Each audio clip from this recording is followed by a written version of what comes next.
وہ مسافر عرب کے صحرا میں اکیلا چلا جا رہا تھا۔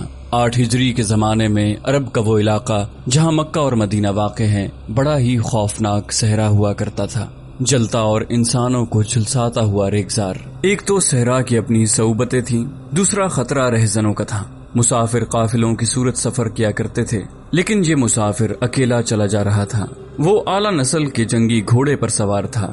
اس کی ذرہ گھوڑے کی زین کے ساتھ بندھی ہوئی تھی، اس کی کمر سے تلوار لٹک رہی تھی اور اس کے ہاتھ میں برچھی تھی۔ اس زمانے میں مردوں کے قد دراز، سینے چوڑے اور جسم گٹھے ہوئے ہوتے تھے۔ یہ اکیلا مسافر بھی انہی مردوں میں سے تھا، لیکن جس انداز سے وہ گھوڑے کی پیٹھ پر بیٹھا تھا اس سے پتہ چلتا تھا کہ وہ شہسوار ہے اور وہ کوئی معمولی آدمی نہیں۔ اس کے چہرے پر خوف کا ہلکا سا بھی تاثر نہیں تھا کہ رہزن اسے لوٹ لیں گے، اس سے اتنی اچھی نسل کا گھوڑا چھین لیں گے اور اسے پیدل سفر کرنا پڑے گا۔ لیکن اس کے چہرے پر جو تاثر تھا وہ قدرتی نہیں تھا۔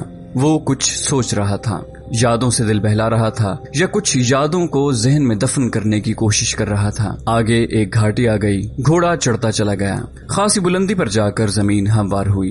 سوار نے گھوڑا روک کر اسے گھمایا اور رکابوں پر کھڑے ہو کر پیچھے دیکھا۔ اسے مکہ نظر نہ آیا۔ مکہ افق کے نیچے چلا گیا تھا۔ ابو سلیمان، اسے جیسے آواز سنائی دی ہو، اب پیچھے نہ دیکھو، مکہ کو ذہن سے اتار دو، تم مرد میدان ہو، اپنے آپ کو 2 حصوں میں نہ کٹنے دو، اپنے فیصلے پر قائم رہو، تمہاری منزل مدینہ ہے۔ اس نے مکہ کی سمت سے نگاہیں ہٹا لی، گھوڑے کا رخ مدینہ کی طرف کیا اور باغ کو ہلکا سا جھٹکا دیا۔ گھوڑا اپنے سوار کے اشارے سمجھتا تھا، نپی تلی چال چل پڑا۔ سوار کی عمر 43 برس تھی، لیکن وہ اپنی عمر سے جوان لگتا تھا۔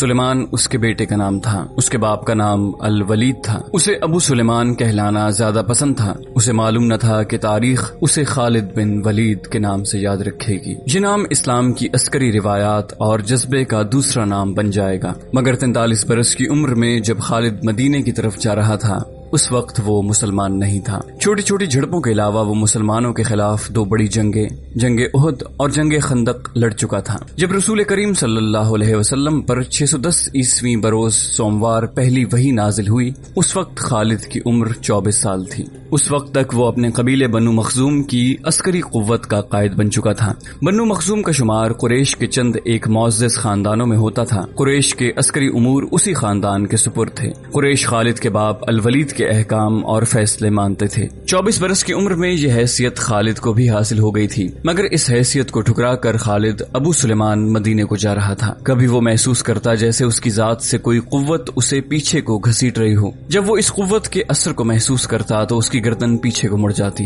لیکن اس کی اپنی ذات سے ایک آواز اٹھتی، آگے دیکھ خالد، تو ولید کا بیٹا تو ہے لیکن وہ مر گیا ہے، اب تو سلیمان کا باپ ہے، وہ زندہ ہے۔ اس کے ذہن میں 2 نام اٹک گئے، محمد صلی اللہ علیہ وسلم جو ایک نیا دین لے کر آئے تھے، اور الولید جو خالد کے باپ اور آپ کے نئے دین کا بڑا دشمن تھا۔ باپ یہ دشمنی ورثے کے طور پر خالد کے حوالے کر کے دنیا سے اٹھ گیا تھا۔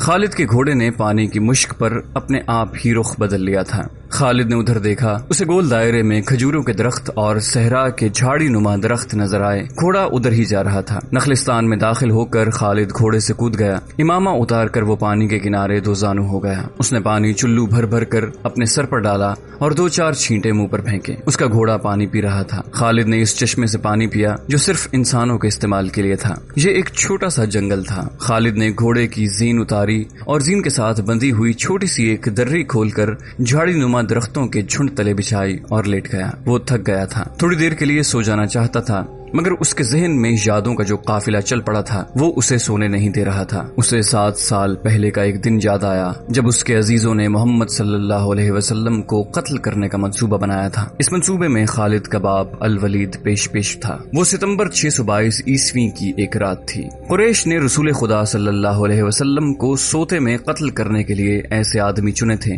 جو انسان کے روپ میں وحشی اور درندے تھے۔ خالد قریش کے سرکردہ خاندان کا جوان تھا۔ اس وقت اس کی عمر 27 سال تھی۔ وہ حضور اکرم صلی اللہ علیہ وسلم کے قتل کی سازش میں شریک تھا، لیکن وہ قتل کے لیے جانے والوں کے گروہ میں شامل نہیں تھا۔ اسے 7 سال پہلے کی وہ رات گزرے ہوئے کل کی طرح یاد تھی۔ وہ اس قتل پر بھی خوش تھا اور ناخوش بھی۔ خوش اس لیے کہ اس کے اپنے قبیلے کے ہی ایک آدمی نے اس کے مذہب کو جو بت پرستی تھی باطل کہہ دیا اور اپنے آپ کو خدا کا پیغمبر کہہ دیا۔ ایسے دشمن کے قتل پر خوش ہونا فطری بات تھی، اور وہ ناخوش اس لیے تھا کہ وہ اپنے دشمن کو للکار کر آمنے سامنے کی لڑائی لڑنے کے قائل تھا۔ اس نے سوئے ہوئے دشمن کو قتل کرنے کی کبھی سوچی ہی نہیں تھی۔ بہرحال اس نے اس سازش کی مخالفت نہیں کی، لیکن قتل کی رات جب قاتل رسول خدا کو مقررہ وقت پر قتل کرنے گئے تو آپ صلی اللہ علیہ وسلم کا مکان خالی تھا۔ وہاں گھر کا سامان بھی نہیں تھا، نہ آپ کا گھوڑا تھا اور نہ اونٹنی۔ قریش اس امید پر سوئے ہوئے تھے کہ صبح انہیں خوشخبری ملے گی کہ ان کے مذہب کو جھٹلانے اور انہیں اپنے نئے مذہب کی طرف بلانے والا قتل ہو گیا ہے، مگر صبح وہ ایک دوسرے کو مایوسی کے عالم میں دیکھ رہے تھے۔ پھر وہ سرگوشیوں میں ایک دوسرے سے پوچھنے لگے، محمد کہاں گیا؟ رسول خدا صلی اللہ علیہ وسلم قتل کے وقت سے بہت پہلے اپنے قتل کی سازش سے آگاہ ہو کر مدینے کو ہجرت کر گئے تھے۔ صبح تک آپ صلی اللہ علیہ وسلم بہت دور نکل گئے تھے۔ خالد کے ذہن سے یادیں پھوٹتی چلی آ رہی تھی۔ ذہن پیچھے ہی پیچھے ہٹتے ہٹتے 16 برس دور جا نکلا۔ 613 عیسوی کی ایک شام رسول کریم صلی اللہ علیہ وسلم نے قریش کے چند ایک سرکردہ افراد کو اپنے ہاں کھانے پر مدعو کیا۔ کھانے کے بعد رسول کریم صلی اللہ علیہ وسلم نے اپنے مہمانوں سے کہا، اے بنی عبد المطلب، میں تمہارے سامنے جو تحفہ پیش کرنے لگا ہوں وہ عرب کا کوئی اور شخص پیش نہیں کر سکتا، اس لیے کہ اللہ نے مجھے منتخب کیا ہے۔ مجھے اللہ نے حکم دیا ہے کہ تمہیں ایک ایسے مذہب کی طرف بلاؤں جو تمہاری دنیا کے ساتھ تمہاری عاقبت بھی آسودہ اور مسرور کر دے گا۔ اس طرح رسول خدا نے پہلی وحی کے نزول کے 3 سال بعد اپنے قریبی عزیزوں کو اسلام قبول کرنے کی دعوت دی۔ خالد اس محفل میں نہیں تھا، اس کا باپ مدعو تھا۔ اس نے خالد کو مذاق اڑانے کے انداز میں بتایا تھا کہ عبد المطلب کے پوتے محمد صلی اللہ علیہ وسلم نے کہا ہے کہ وہ اللہ کا بھیجا ہوا نبی ہے۔ ہم جانتے ہیں کہ عبد المطلب قریش کا ایک سردار تھا۔ الولید نے اپنے بیٹے سے کہا، بے شک محمد کا خاندان اعلیٰ حیثیت رکھتا ہے، لیکن نبوت کا دعویٰ اس خاندان کا کوئی فرد کیوں کرے؟ اللہ کی قسم اور حبل اور عزا کی، میرے خاندان کا رتبہ کسی سے کم نہیں۔ کیا نبوت کا دعویٰ کر کے کوئی ہم سے اونچا ہو سکتا ہے؟ خالد نے پوچھا، آپ نے اسے کیا کہا؟ پہلے تو ہم چپ ہو گئے، پھر ہم سب ہنس پڑے۔ الولید نے کہا، لیکن محمد کے چچا زاد بھائی علی نے محمد کی نبوت کو قبول کر لیا ہے۔ خالد اپنے باپ کی طنزیہ ہنسی کو بھولا نہیں تھا۔ خالد کو 629 عیسوی کے ایک روز مکہ اور مدینہ کے راستے میں ایک نخلستان میں لیٹے ہوئے وہ وقت یاد آ رہا تھا۔ رسول اللہ صلی اللہ علیہ وسلم جن کی نبوت کو قریش کے سردار قبول نہیں کر رہے تھے، اس نبوت کو لوگ قبول کرتے چلے جا رہے تھے۔ ان میں اکثریت نوجوانوں کی تھی، بعض مفلس لوگوں نے بھی اسلام قبول کر لیا۔ اس سے نبی کریم صلی اللہ علیہ وسلم کے حوصلے میں جان آ گئی اور آپ صلی اللہ علیہ وسلم نے اسلام کی تبلیغ تیز کر دی۔ آپ بت پرستی کے خلاف تھے۔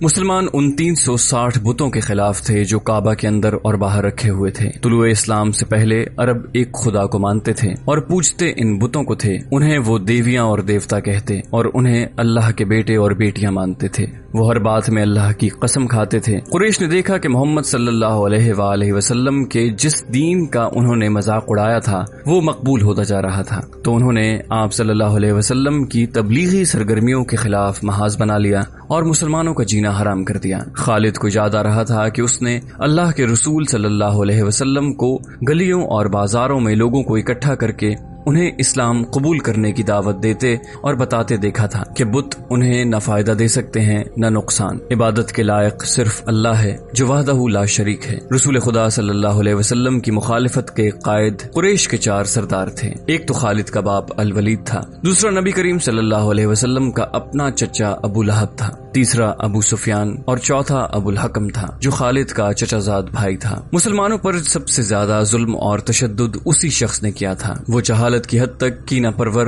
اور مسلم کش تھا، اسی لیے مسلم اسے ابو جہل کہتے تھے۔ یہ نام اتنا عام ہوا کہ لوگ جیسے اس کا اصل نام بھول ہی گئے ہوں۔ تاریخ نے بھی اس پستہ قد، بھینگے اور لوہے کی طرح مضبوط آدمی کو ابو جہل کے نام سے ہی یاد رکھا ہے۔ خالد کو یہ یادیں پریشان کرنے لگیں، شاید شرمسار بھی۔ قریش کے لوگوں نے رسول خدا صلی اللہ علیہ وسلم کے گھر میں کئی بار غلاظت پھینکی تھی۔ جہاں کوئی مسلمان اسلام کی تبلیغ کر رہا ہوتا وہاں قریش کے آدمی جا پہنچتے اور ہلڑ مچاتے۔ بد اخلاق اور دھتکارے ہوئے آدمیوں کو رسول خدا صلی اللہ علیہ وسلم کو پریشان کرتے رہنے کے کام پر لگا دیا گیا تھا۔ خالد کو یہ اطمینان ضرور تھا کہ اس کے باپ نے محمد صلی اللہ علیہ وسلم کے خلاف ایسی کوئی گھٹیا حرکت نہیں کی تھی۔ وہ 2 مرتبہ قریش کے 3-4 سرداروں کو ساتھ لے کر رسول خدا کے چچا ابو طالب کے پاس یہ کہنے گیا تھا کہ وہ اپنے بھتیجے کو بتوں کی توہین اور نبوت کے دعوے سے روکے ورنہ وہ کسی کے ہاتھوں قتل ہو جائے گا۔ ابو طالب نے ان لوگوں کو دونوں مرتبہ ٹال دیا۔ خالد کو اپنے باپ کی بہت بڑی قربانی یاد آئی۔ عمارہ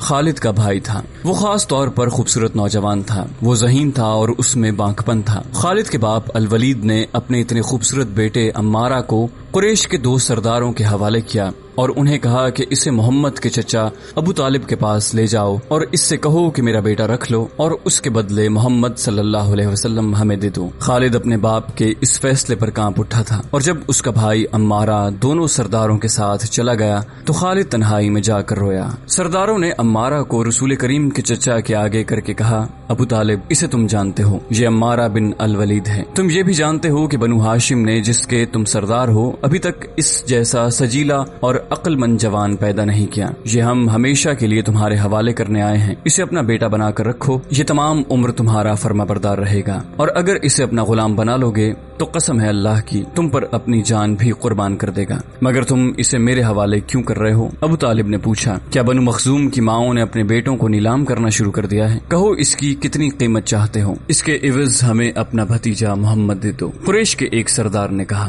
تمہارا یہ بھتیجا تمہاری رسوائی کا باعث بن گیا ہے، اس نے تمہارے آباء و اجداد کے مذہب کو رد کر کے نیا مذہب بنا لیا ہے۔ کیا تم دیکھ نہیں رہے کہ تم نے اس قبیلے میں آدمی کو آدمی کا دشمن بنا دیا ہے؟ تم میرے بھتیجے کو لے جا کر کیا کرو گے؟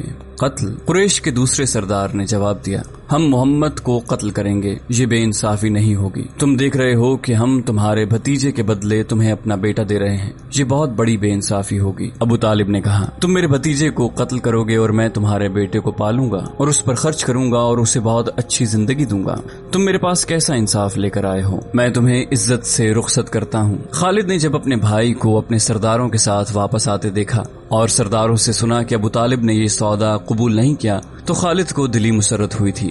محمد صلی اللہ علیہ وسلم کا تم نے کیا بگاڑ لیا تھا ابو سلیمان؟ خالد کی ذات سے ایک سوال اٹھا۔ اس نے خیالوں میں سر ہلایا اور ہی دل میں کہا، کچھ نہیں، بے شک محمد صلی اللہ علیہ وسلم کا جسم طاقتور ہے، لیکن رکانہ بن عبد یزید جیسے پہلوان کو اٹھا کر پٹکنے کے لیے صرف جسمانی طاقت کافی نہیں۔ رکانہ بن عبد یزید رسول کریم صلی اللہ علیہ وسلم کا چچا تھا جس نے اسلام قبول نہیں کیا تھا۔ یہ عرب کا مانا ہوا پہلوان تھا۔ نامی گرامی پہلوان آئے جنہیں اس نے ایک ہی داؤں میں پٹک کر اٹھنے کے قابل نہیں چھوڑا۔ وہ وحشی انسان تھا، صرف لڑنا مارنا جانتا تھا۔ خالد کو وہ وقت یاد آنے لگا جب مسلمانوں کو دق کرنے والے 3-4 آدمیوں نے ایک دن رکانہ پہلوان کو خوب کھلایا پلایا اور اسے کہا تھا کہ تمہارا بھتیجا محمد صلی اللہ علیہ وسلم کسی کے ہاتھ نہیں آتا، نہ اپنی تبلیغ سے باز آتا ہے، نہ کسی سے ڈرتا ہے، اور لوگ اس کی باتوں کے جادو میں آتے چلے جا رہے ہیں، کیا تم اسے سیدھا نہیں کر سکتے؟ رکانہ نے اپنے چہرے پر مست بھینسے کا تاثر پیدا کر کے تکبر کے لہجے میں کہا تھا، کیا تم میرے ہاتھوں اس کی ہڈیاں توڑوانا چاہتے ہو؟ لاؤ اسے میرے مقابلے پر، لیکن وہ میرا نام سن کر مکہ سے بھاگ جائے گا۔ نہیں، میں اس کے ساتھ لڑنا اپنی توہین سمجھتا ہوں۔ اس نے اکسانے والے آدمیوں کی بات نہ مانی۔ وہ کسی پہلوان کو اپنے برابر سمجھتا ہی نہیں تھا۔ مسلمانوں کے دشمن خاموش ہو گئے تھے، لیکن سوچتے رہے کہ رسول خدا صلی اللہ علیہ وسلم کو رکانہ کے ہاتھوں گرا کر آپ صلی اللہ علیہ وسلم کا تماشا بنایا جائے۔ مکہ کے یہودی خاص طور پر رسول اکرم کے دشمن تھے، لیکن وہ کھل کر میدان میں نہیں آتے تھے۔ وہ خوش تھے کہ اہل قریش آپس میں بٹ کر ایک دوسرے کے دشمن ہو گئے ہیں۔ انہیں پتہ چل گیا کہ قریش کے کچھ آدمیوں نے رکانہ پہلوان کو اکسایا ہے کہ وہ رسول خدا کو کشتی کے لیے للکارے، لیکن وہ نہیں مان رہا تھا۔ ایک روز رکانہ رات کے وقت ایک گلی سے گزر رہا تھا کہ اس کے قریب سے ایک بڑی حسین اور جوان لڑکی گزری۔ چاندنی رات میں لڑکی نے رکانہ کو پہچان لیا اور مسکرائی۔ رکانہ وحشی تھا، وہ رک گیا اور لڑکی کا راستہ روک لیا۔ کیا تم جانتی ہو کہ عورت مرد کی طرف دیکھ کر مسکراتی ہے تو اس کا مطلب کیا ہوتا ہے؟ رکانہ پہلوان نے پوچھا، کون ہو تم؟ اس کا مطلب یہ ہوتا ہے کہ عورت اس مرد کو چاہتی ہے۔ اس جوان لڑکی نے جواب دیا، میں سبت بنت ارمن ہوں۔ اوہ، ارمن یہودی کی بیٹی، رکانہ نے کہا اور لڑکی کے کندھوں پر ہاتھ رکھ کر اسے اپنے قریب کر کے بولا، کیا میرا جسم تجھے اتنا اچھا لگتا ہے اور کیا میری طاقت؟ سبت نے پیچھے ہٹتے ہوئے کہا، تمہاری طاقت نے مجھے مایوس کر دیا ہے، تم اپنے بھتیجے سے ڈر گئے ہو۔ رکانہ نے گرج کر پوچھا، کون کہتا ہے؟ سب نے جواب دیا، سب کہتے ہیں۔ پہلے محمد کو گراؤ، میں اپنا جسم تمہیں انعام میں دوں گی۔ خدا کے بیٹوں اور بیٹیوں کی قسم، تیری بات پوری کر کے تیرے سامنے لاؤں گا۔ رکانہ نے کہا لیکن تو نے غلط سنا ہے کہ میں محمد سے ڈرتا ہوں. بات یہ ہے کہ میں اپنے سے کمزور کے ساتھ لڑنا اپنی توہین سمجھتا ہوں لیکن تیری بات پوری کروں گا. مشہور مورخ ابن حشام نے لکھا ہے کہ رسول کریم صلی اللہ علیہ وآلہ وسلم نے خود رکانہ پہلوان کو کشتی کے لیے للکارا تھا، لیکن دوسرے مورخ ابن الاسیر نے جو شہادت پیش کی ہے وہ صحیح ہے کہ رکانہ نے محمد صلی اللہ علیہ وسلم کو کشتی کے لیے للکارا اور اس نے کہا تھا میرے بھائی کے بیٹے تم بڑے دل اور بڑی جرت والے آدمی ہو. میں یہ بھی جانتا ہوں کہ تم جھوٹ بولنے سے نفرت کرتے ہو لیکن مرد کی جرت اور صداقت کا پتہ اکھاڑے میں چلتا ہے. آؤ میرے مقابلے میں اکھاڑے میں اترو. اگر مجھے گرا لو تو میں تمہیں اللہ کا بھیجا ہوا نبی مان لوں گا. اللہ کی قسم تمہارا مذہب قبول کر لوں گا. لیکن یہ ایک بھتیجے اور چچا کی کشتی نہیں ہوگی. رسول خدا صلی اللہ علیہ وسلم نے رکانہ کی للکار کے جواب میں کہا ایک بت پرست اور سچے دین کے ایک پیغمبر کی لڑائی ہوگی. تو ہار گیا تو اپنا وعدہ نہ بھولنا. مکہ میں یہ خبر صحرا کی آندھی کی طرح پھیل گئی کہ رکانہ پہلوان اور محمد صلی اللہ علیہ وسلم کی کشتی ہوگی اور جو ہار جائے گا وہ جیتنے والے کا مذہب قبول کر لے گا. قریش کا بچہ بچہ مرد و زن اور یہودی ہجوم کر کے آ گئے. مسلمانوں کی تعداد بہت تھوڑی تھی. وہ تلواروں اور برچھیوں سے مسلح ہو کر آئے کیونکہ انہیں خطرہ محسوس ہو رہا تھا کہ قریش کشتی کو بہانہ بنا کر رسول خدا صلی اللہ علیہ وسلم کو قتل کر دیں گے. عرب کا سب سے زیادہ طاقتور اور وحشی پہلوان رکانہ بن عبد یزید رسول کریم صلی اللہ علیہ وسلم کے مقابلے پر اترا. اس نے رسول خدا پر تنزیہ نظر ڈالی اور آپ صلی اللہ علیہ وسلم پر پھپتی کسی. آپ صلی اللہ علیہ وسلم مکمل خاموشی اور اطمینان سے رکانہ کی آنکھوں میں آنکھیں ڈال کر دیکھتے رہے کہ وہ بے خبری میں کچھ داؤ نہ کھیل جائے. رکانہ آپ کے ارد گرد یوں گھوما جیسے شیر اپنے شکار کے ارد گرد گھوم گیا ہو اور اب اسے کھا جائے گا. ہجوم رسول اکرم صلی اللہ علیہ وسلم کا مذاق اڑا رہا تھا. مسلمان خاموش تھے. وہ دل ہی دل میں اللہ کو یاد کر رہے تھے. انہوں نے اپنی تلوار کے دستوں پر ہاتھ رکھے ہوئے تھے. پھر نہ جانے کیا ہوا. رسول اکرم صلی اللہ علیہ وسلم نے کیا داؤ کھیلا. ابن الاسیر کہتا ہے کہ آپ صلی اللہ علیہ وسلم نے رکانہ کو اٹھا کر زمین پر پٹخ دیا. رکانہ زخمی شیر کی طرح اٹھا اور غرا کر آپ صلی اللہ علیہ وسلم پر حملہ آور ہوا. آپ صلی اللہ علیہ وسلم نے پھر وہی داؤ کھیلا اور اسے پٹخ دیا. وہ اٹھا تو آپ نے اسے تیسری بار پٹخا. بھاری بھرکم جسم 3 بار پٹخا گیا تو کشتی جاری رکھنے کے قابل نہ رہا. رکانہ سر جھکا کر اکھاڑے سے نکل گیا. ہجوم پر سناٹا طاری ہو گیا اور مسلمان ننگی تلواریں اور برچھیاں ہوا میں لہرا لہرا اور اچھال اچھال کر نعرے لگا رہے تھے. رسول اللہ صلی اللہ علیہ وسلم نے للکار کر کہا چچا رکانہ اپنا وعدہ پورا کر اور یہی اعلان کر کہ آج سے تو مسلمان ہے. رکانہ نے قبول اسلام سے صاف انکار کر دیا تھا. خالد نے نخلستان میں لیٹے لیٹے اپنے آپ سے کہا یہ طاقت جسمانی نہیں تھی. رکانہ کو یوں 3 بار پٹخنا تو دور کی بات ہے اسے کوئی پچھاڑ بھی نہیں سکتا تھا. رسول اکرم صلی اللہ علیہ وسلم کا تصور خالد کے ذہن میں نکھر آیا. وہ آپ صلی اللہ علیہ وسلم کو اچھی طرح سے جانتا تھا لیکن اب وہ محسوس کر رہا تھا جیسے وہ محمد صلی اللہ علیہ وسلم کوئی اور تھے جنہیں وہ بچپن سے جانتا تھا. اس کے بعد آپ صلی اللہ علیہ وسلم نے